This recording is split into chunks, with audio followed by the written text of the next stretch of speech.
Concern this morning for a 79-year-old COVID patient. His risk of serious illness is dramatically lower. Who's also the president. 3 hours of silence. President Trump did not fail to act. He chose not to act. Under investigation by the January 6th committee. And the improbable survival. Even Mayday, Mayday, I'm a fisherman in the water, I have no vessel. Of a stranded South Florida kayaker. These stories and more coming up on Newsbreak. Hello South Florida, I'm Amanda Gray. I'm Leon Abu Tarbush. Today is Friday, July 22nd, 2022.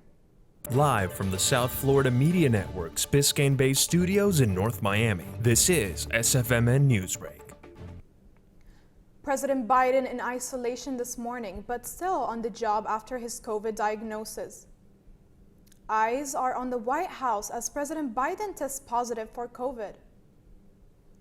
The 79-year-old president announced his diagnosis yesterday. His personal physician stated that he is only experiencing mild symptoms of a runny nose, an occasional dry cough, and fatigue.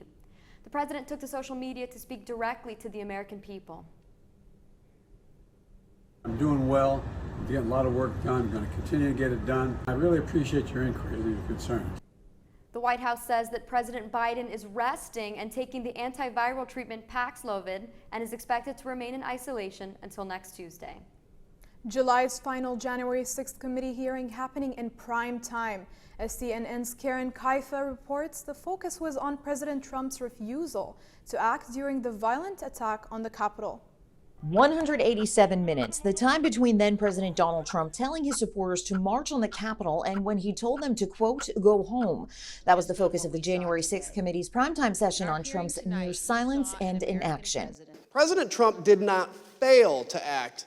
He chose not to act. The committee laying out the argument that instead of acting, Trump sat in his dining room watching the violent riots on TV. The mob was accomplishing President Trump's purpose, so of course he didn't intervene. And releasing never-before-seen video outtakes as Trump recorded an address to the nation on the day after the riot. But this election is now over. Congress has certified the results. I don't want to say the election's over. I just want to say Congress has certified the results without saying the election's over, okay?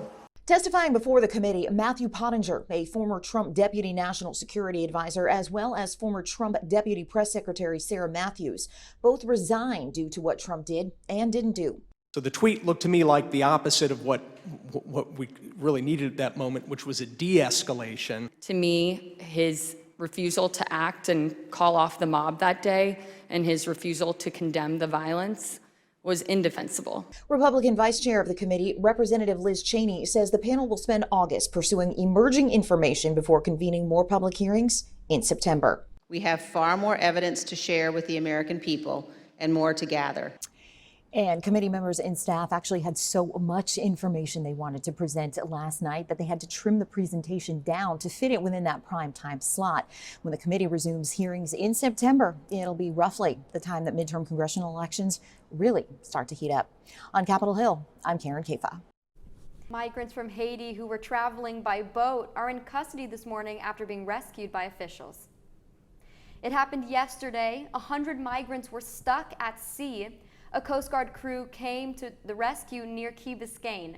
One passenger was taken to the hospital. Customs and Border Control are investigating and say everyone on the boat will be sent back home. Miami-based Carnival Cruise Lines has to pay more than $10 million in damages after being found liable for the sexual assault of a passenger. The incident happened in December when a 21-year-old was intoxicated and slipped, hitting her head on the pool deck.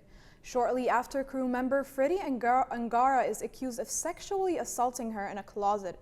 The cruise claims the encounter was consensual and plans to appeal the ruling. Marlins fans will not be pleased with their team's performance after their game against the Rangers. Despite the best efforts from the Fish, the Rangers pitched a shutout against them while scoring 8 runs. It was the first game for the Fish since the All-Star break. The Marlins take on the Pittsburgh Pirates in their next game today at 7:05 p.m. A miracle off the coast of Florida saves a man whose kayak was sinking. That's still ahead, and so is the story. We have 4 years as a city to really look the part. A group of South Florida soccer parents on a mission to fix up youth soccer fields before the World Cup comes to Miami. Newsbreak will be back in 2 minutes.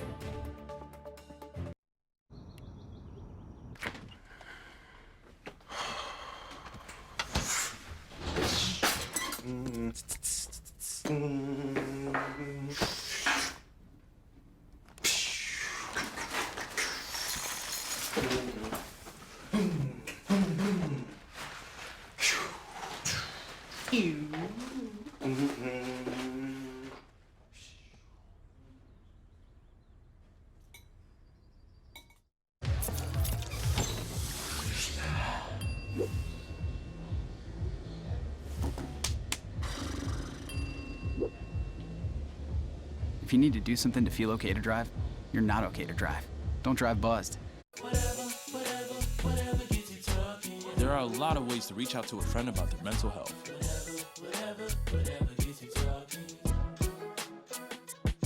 Learn how you can help at seizetheawkward.org. Bill is a family man. He invests his money wisely and provides a good life for his children. Just one problem. He often opens emails from senders he doesn't know, and his computer is not password protected. One day, Bill checked his bank account and 94% of malware attacks originate from emails. Don't be like Bill. Take your cybersecurity seriously. There's so many rewards in life. You coming into our home was one of the greatest rewards we could have ever had.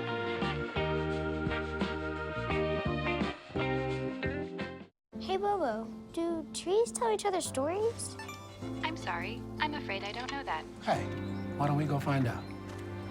Listen.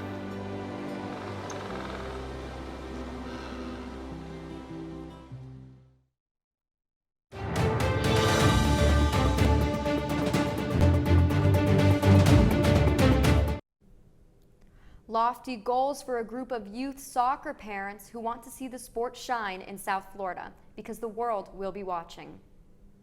The World Cup is coming in 2026, and they want to upgrade Miami-Dade County soccer facilities, one field at a time.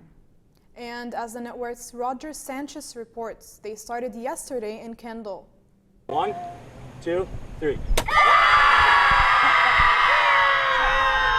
There will soon be a newly renovated place for kids to play soccer in Kendall. When you have a nice field, it's best to get everything out of them. On Thursday morning, crews broke ground on a new field at Killian Palms Soccer Complex on Southwest 104th Street and 99th Avenue. I think it's really good that we're fixing up the fields, and I think that Miami, there's a lot of love for soccer, like almost everyone here plays it. The fundraising effort comes from a group led by 2 Miami Crew Youth Soccer Club parents, Patrick and Kristen McMahon, along with a Columbus High School alumni group, Adelante 2026. We have the ability to tap and to reach out to not just Miami Crew, but lots of different clubs throughout the county. Christopher Corey leads the alumni group, and he was also the liaison to the city of Miami for the successful 2026 World Cup host city bid.